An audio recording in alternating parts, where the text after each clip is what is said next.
Hello, everybody. Thank you for joining me.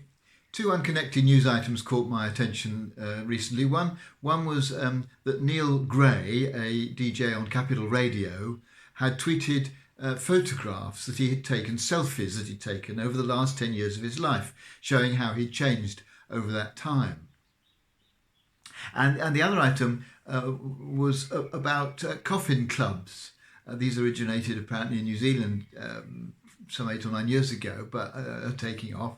They're kind of DIY arts and crafts type groups where people make and decorate their own coffin. And they put various things on. Somebody apparently put a checkered flag on because they said they'd reached their last lap, or would have done when they were in the coffin. And someone else put on the top of their coffin a portrait of a film star that they rather fancied, saying that would mean that she would be with him to eternity. The point of making these bringing these to your attention is that Neil Gray was looking back and the Coffin Club people are looking forward. And of course, we know, I think, most of us, that actually the way to live life at its richest and to enter into it most fully is to try and live in the present.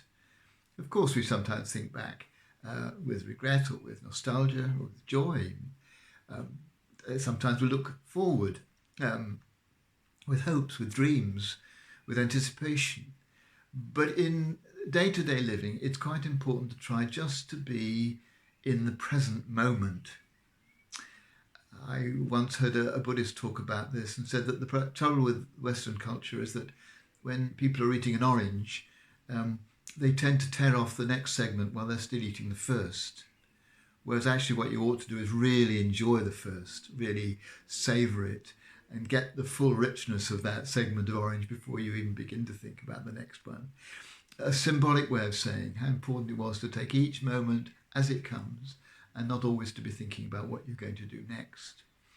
Not an easy thing to do.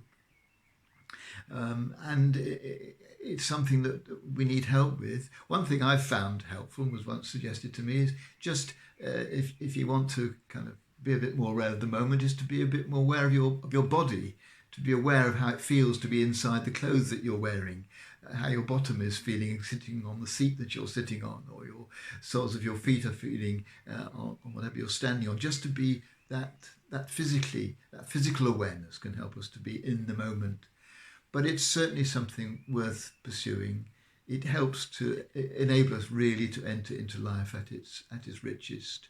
And for Christians, it's a way that many great spiritual writers have suggested of encountering God. Brother Lawrence, I think, is the best known of these. His little book, The Practice of the Presence of God, is about how in his work, and he worked in the kitchen in the monastery all his life, that in the washing up of a dish, in the preparing of a particular meal, each individual stage needed to be concentrated on and focused on, and that was where he felt he encountered God most closely. But whether we're Christians or not, trying to live in the moment is something that is worth doing. It deepens our experience of life, adds to its richness, and helps to give life an added meaning.